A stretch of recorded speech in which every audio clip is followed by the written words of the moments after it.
It is time. It's time for fiery opinions. It's time for spicy, controversial hot takes. You know what it is. It's our Formula 1 2020 Driver Championship predictions. I love doing these. These are some of my favourite videos, generally because they're a little bit of fun.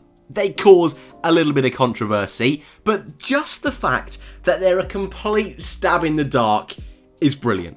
And there's a high chance I'm going to get this completely wrong, but that is the magic of predictions. However, it's not that straightforward. It's never that straightforward on this channel. We're changing up the formula a slight little bit, giving it an extra tang in 2020.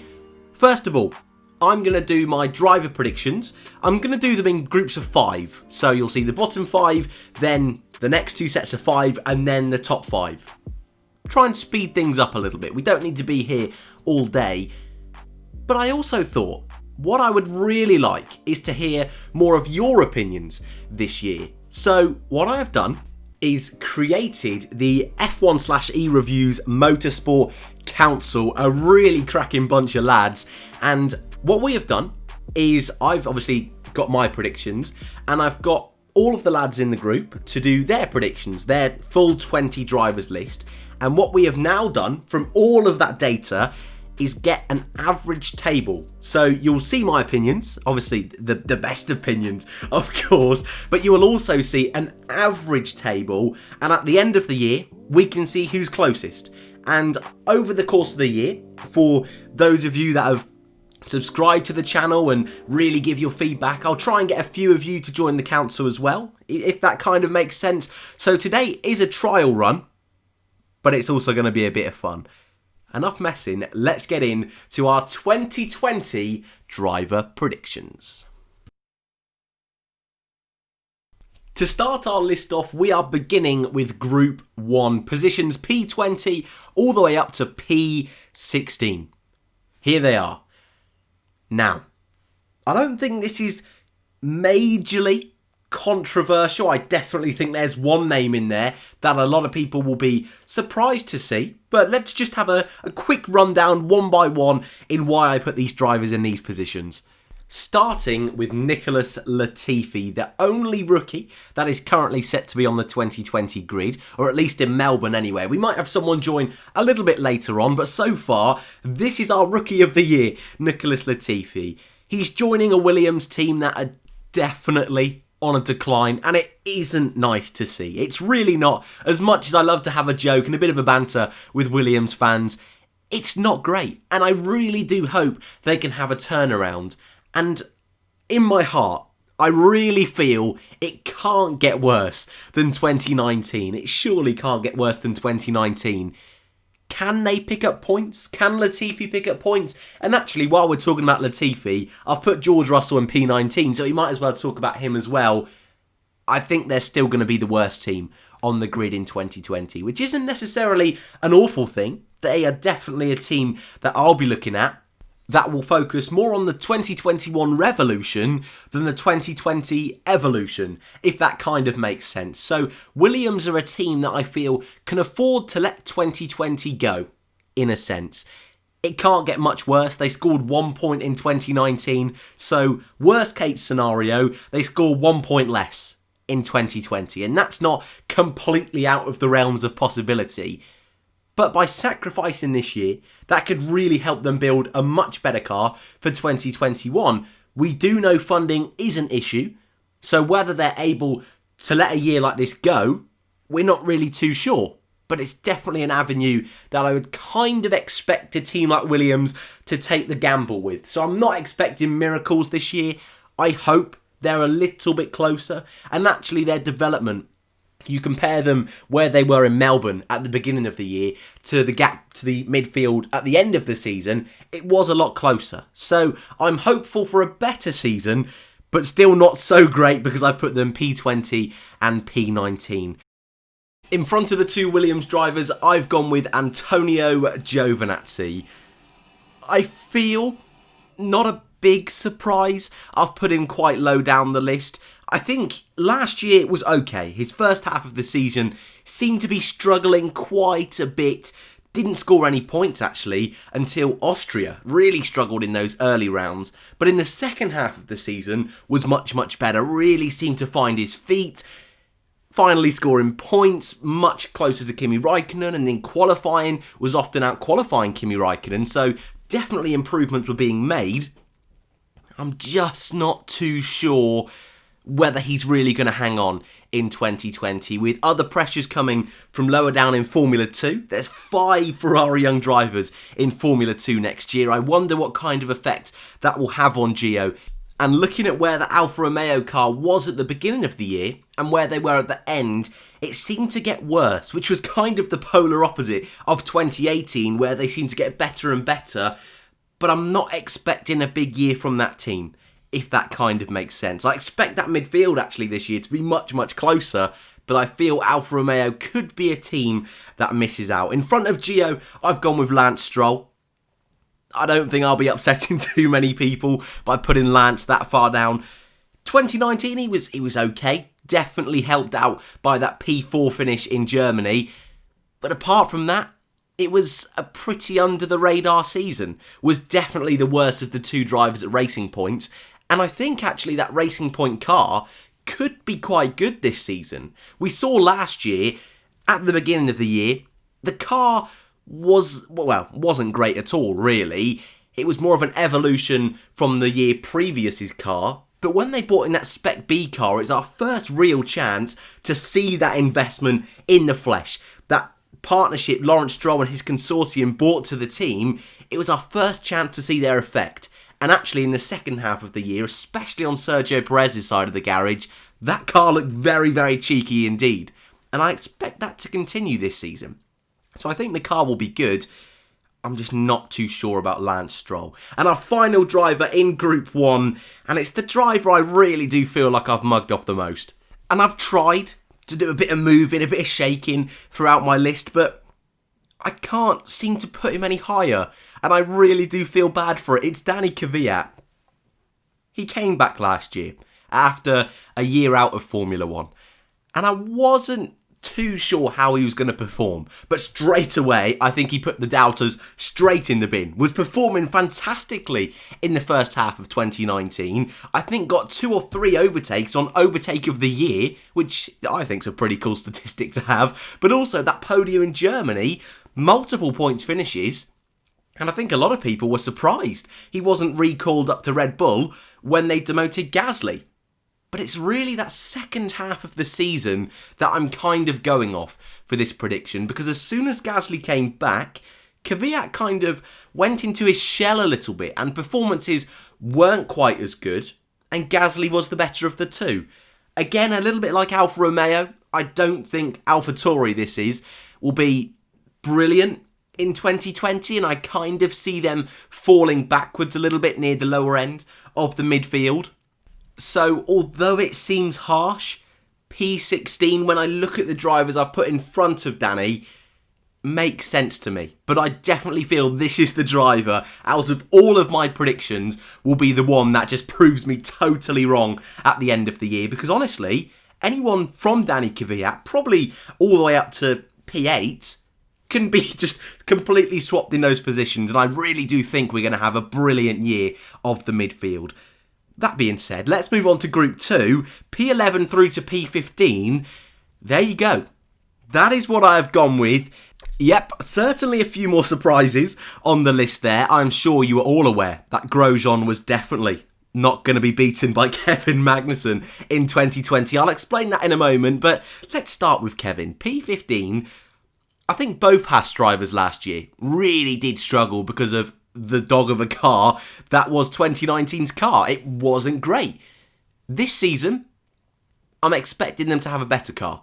I think they definitely have learned over the course of 2019, and the whole vibe the team is giving off at the moment seems to be quite positive, but then you should never really read into those kind of things.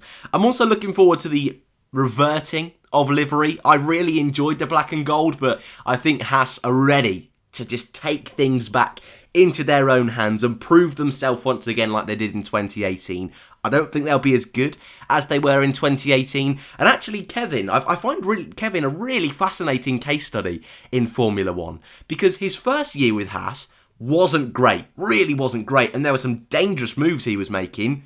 2018 was fantastic. He was so good, and what a surprise that was. 2019 was just a bit meh. Wasn't really anything. That car really struggled to perform in the midfield. Come the end of the year, the car was struggling to even get out of Q2 and was more often than not fighting with the Williams cars. I mean, what a turnaround that year was. So kind of in my brain, I'm thinking they kind of abandoned 2019 early on to focus on 2020, and then in turn they can focus on 2021 a little bit earlier. That's what I'm thinking anyway. So I've bumped that Haas car up the field just a little bit. So P15 for Kevin. In between the two Haas boys, I've gone with Kimi Räikkönen.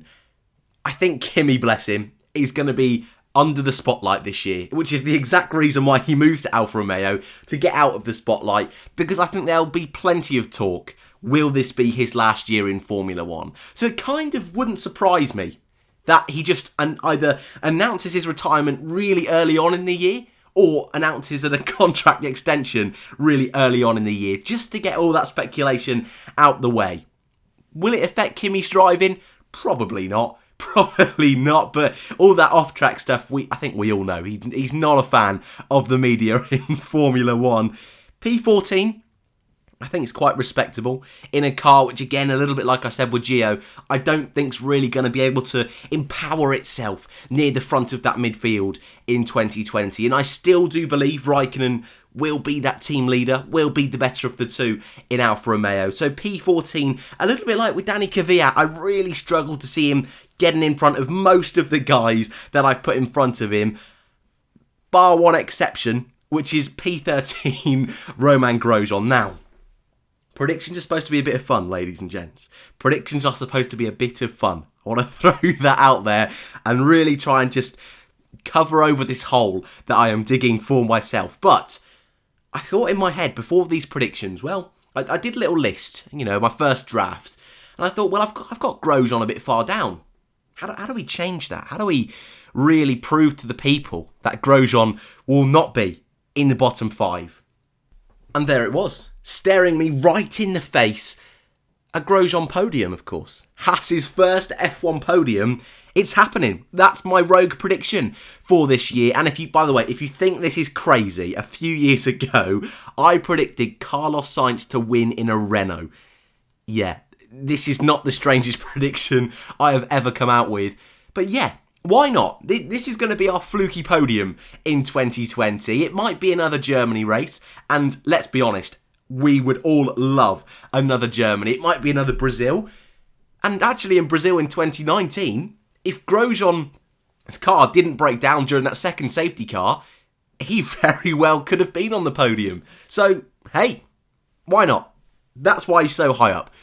Will he be as consistent as Kevin Magnussen? Probably not. Will he be as consistent as Raikkonen and Kvyat? Probably not. But that third place finish, do I go as far to predict the circuit? Oh, go on then. We'll go third place at Singapore. That's what we'll do. We're going for a crazy Singapore 2020. Do I go for Vietnam? No. We'll go with Singapore. We'll play it safe, but hey, there's no playing it safe today. P13 Grosjean in front of Romain Grosjean is his fellow Frenchman, Pierre Gasly, who I think will surprise quite a few people this year. He really came back with a bit of fire in his belly when he rejoined Toro Rosso at the summer of 2019. Really found that mojo, that gusto again, and was great. He really was. And by the end of the year, often found himself in that best of the rest position, fighting with the two McLarens. And actually, whilst quite a few of us wrote him off for P6 in the championship, that second place in Brazil put him right in the mix when it came to Abu Dhabi. So he almost held on to it. So I think, yeah, he could have a good season. I don't think that AlphaTauri is going to be as good as the McLarens, as good as the Renaults. So that's kind of bumped him down a little bit for me. Maybe not as good as the Racing Point either. So that's bumped him down a bit.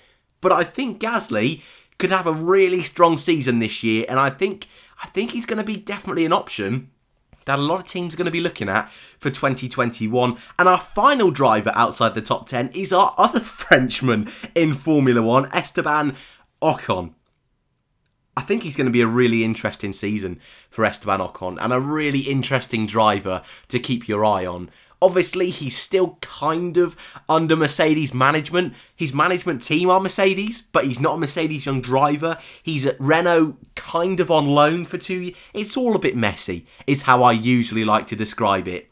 He's up against Daniel Ricciardo, and either he's really going to give him a really good run for his money, or he'll be slightly behind. That's kind of what I'm thinking.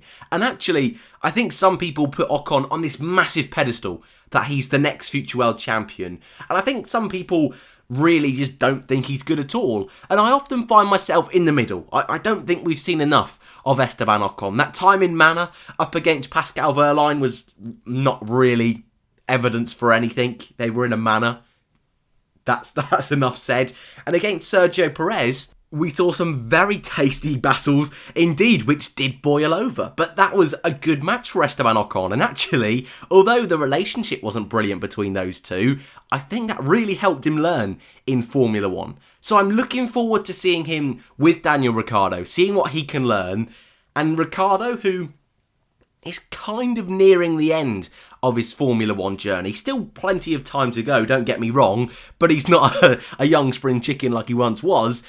I'm really interested to see that dynamic. Obviously, Ricciardo might be looking for a move elsewhere, so he's really got to prove himself that he's capable of beating young talent, and Ocon is the complete opposite, trying to establish himself amongst Grand Prix winners. So I think that's a really interesting relationship, but I have just gone with Ocon to miss out on the top 10. And as we move into the top 10, you will see I've only put his teammate one place higher, because I think that Renault will be alright, but I think, just as I mentioned with Williams at the beginning of the video, I think it'll be Williams and Renault, the two teams that really focus on 2021. So we'll kind of put this year on the back burner a little bit, but Renault, who we know have had a lot of criticism about money coming into the team, they will still want to perform this year. So I think McLaren will be a better car. And again, like I said earlier, I think that Racing Point could be a better car than the Renault in 2020. So I've gone with P10 for Ricciardo. What a special driver he is. You know how much I rate Daniel Ricciardo. I just think he'll have the edge over Esteban Ocon. Top 10, maybe even a bit low for Daniel Ricciardo, but I think that Renault car, and especially reliability, might hold him back once again in 2020. In front of Ricciardo, I've gone with Sergio Perez. A driver that, actually, I was looking at my predictions for the last couple of years, I've never put him in the top 10. I've never done that. And I think, I wasn't completely off the ball in 2019. Only 4 points finishes in the first half of the season before the summer break. I thought I'd nailed the prediction for Perez. I really didn't come the end of the season, because that Spec B car was great. And Sergio Perez in the second half of the year was one of the standout drivers to me. Multiple P7s, but also multiple 6th places. Well done. Well done, Checo. I think he could do well again this year. I really do. And the only reason I haven't put him higher is I think the other 4 teams will just have better cars. I think that Racing Point will kind of be at the front of the midfield, but then I think McLaren, who I've put in P8 and P7, will be that bridge between the midfield and the front 3 teams. Could Perez get a cheeky podium, like I predicted for Romain Grosjean? Maybe. He loves a bit of Baku. He really does. If there's a crazy race in Baku, you can probably bet that Sergio Perez will end up on the podium. But I think Perez will have a strong year. And I think, actually, a little bit like I've said with Gasly, could be one of those drivers that suddenly finds himself in a really strong seat, but maybe Racing Point will evolve into that. So again, another team I'm kind of expecting to go under the radar in 2020, but I think actually could be really interesting. And also this Aston Martin story as well. Whether that's a load of rubbish or not, I don't know, but that also is quite interesting indeed. Norris and Sainz, P7 and 8. pretty straightforward. I think they will, like I said a second ago, will bridge that gap between the midfield and the top 3 teams. I think some weekends potentially could be knocking on the door of those top 3 teams if the circuit suits their car. A little bit like we saw in France, a little bit like what we saw in Russia and Mexico last season. I really think they can build on the incredible steps they made from last year. Of course, this is McLaren, and we shouldn't get too carried away. I don't want to start predicting podiums, anything stupid like that, because it's McLaren. And we have seen that occasionally they can get things wrong. They can do it. So I don't want to jump too far and go too crazy with predictions, but I think they'll be strong in 2020. I really do believe that. Again, they could be a team that, as we near the end of the season, begin to kind of sacrifice the year for 2021. But I think a lot of teams will be doing that almost from the off at the start of the season. I've put Sainz in front of Norris once again, but I think it'll be a lot closer in 2020. And again, this is really just a flip of the coin between those two. And our final driver that just makes it out of the top 5 is Alex Albon. However, I don't think he'll be miles away from the top 5. I think P6 is a safe option to put Alex. I mean, when you can look at his second half of 2019, it was strong. It was strong, but there was that missing podium. And to be totally honest with you, it was really hard to judge himself against Max Verstappen, because on paper, he was beating Verstappen for several Grand Prix, but there were lots of issues with Alex getting grid penalties, Max getting grid penalties. But of what we saw, it was good. Some of the best, actually the best overtakes of the season last year came from Alex Albon in a Red Bull. And that was in his rookie season, under the pressure. What can he do in his second year of Formula 1, having had a winter to learn and develop the car?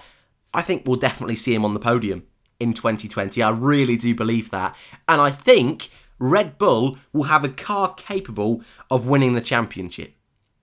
That being said, here is the top 5. There you go. Valtteri Bottas P5, Sebastian Vettel P4, Charles Leclerc P3, Max Verstappen P2, and Lewis Hamilton P1.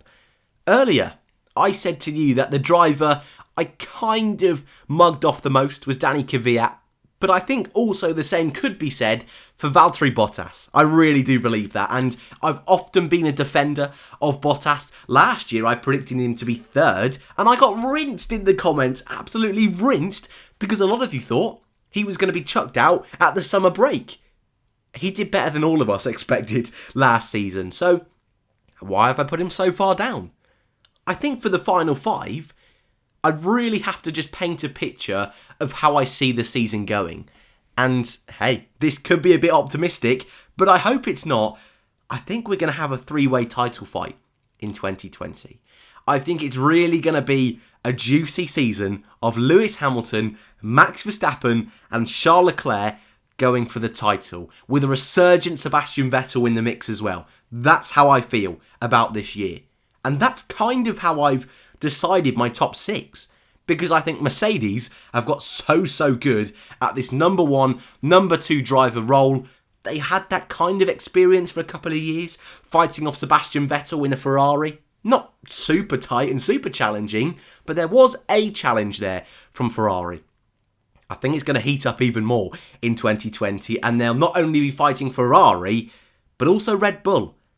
And I think very early on, Mercedes might recognise that pattern. I mean, it's a story that I was fascinated with last season. Ever since the summer break, we went into every weekend not knowing who was going to win. Whether it was a Red Bull, a Ferrari, or a Mercedes, we really didn't know. And I think that will continue into this season, thanks to the law of diminishing returns, but also with 2021 on the horizon. So yeah, I think it's all to play for with the top 3 teams. But Mercedes, who have rehearsed this number 1, number 2 driver, I think they're going to be able to work that quite nicely. And whilst I think that will really flatter Lewis Hamilton, I think that could hurt Valtteri Bottas a little bit in the standings. I think Red Bull also will be able to do that quite well. Verstappen, he's the clear number 1 at that team at the moment. And I think in Alex Albon, they've got a driver who will get his claws out. but I kind of just have that gut feeling that the Red Bull will be the third quickest car out of those top 3 teams, so they'll kind of have to do a little bit more sacrificing with Alex, with strategy, with letting him through, than Mercedes and Ferrari are going to have to do. So that's kind of why I've put Alex in 6th and Verstappen in 2nd. And Ferrari, I mean, they're not great at team orders. They're not great at strategy at all. And that is probably the biggest understatement of this entire predictions video. I think they might find themselves tripping over their own feet quite often in 2020, especially, like I say, with a resurgent Sebastian Vettel, with a better Charles Leclerc, making that decision who to almost back for the championship. I think they're going to struggle with a little bit more than Mercedes and Red Bull will. So that's my thinking. Hamilton, 7-time world champion. Verstappen, his first real title fight. Likewise with Leclerc, with Vettel just outside of the mix as well. I'd love to know your thoughts in the comments below. But before we go anywhere, the Motorsport Council. Thank you once again to all the lads that sent in their predictions. And this is the data. A lot of data, a hell of a lot of data on your screens. Thank you to Dan, Jack, Lewis, Alex, Jordan and Tyler. And I'm hoping to add more of you guys to this council over the year. So this was kind of a trial run. But as you can see, they've given me their predictions. They're in the same list, but you can see on the left-hand side, the numbers are slightly different on where they've placed them. We've then got an average, and then on the very end, we've got a final table. So what the boys have come up with for their predictions. First of all, Lewis Hamilton world champion. That was a unanimous decision, even with my vote involved as well. Everyone went with that. And sadly, everyone went with Nicholas Latifi for P20, which upset me a little bit. I wasn't happy with that. But yeah, everyone went with P20 Nicholas Latifi. So it would be quite nice if he proved us all wrong.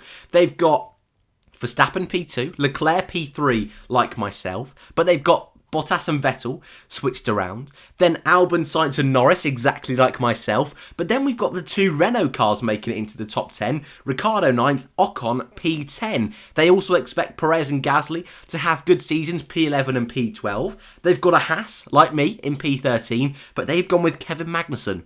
Yeah, not happy with that, boys. Wrong, you're wrong. Kimi Raikkonen, they've also gone P14. And like me, they're not expecting anything special from Danny Kvyat. They've put him one place higher than me, but yeah, I think Kvyat is going to prove a lot of us wrong this year. They've put Grosjean 16th, but that's a load of rubbish. They're just trying to wind me up there. That's not going to happen at all. GOP 17, they only put him one place higher than myself. Lance Stroll P18, so Canadians in Formula 1 not expecting a good year. And George Russell and Nicholas Latifi, the 2 Williams at the bottom of the pile. I'd love to know your thoughts in the comments below. A little bit longer video today, but hopefully this slightly rearranged predictions formula, hopefully you enjoyed it. Thank you for watching. If you're new around here and you made it this far, well done. Well done. Feel free to subscribe. Thank you for watching, and I hope to see you in the next one.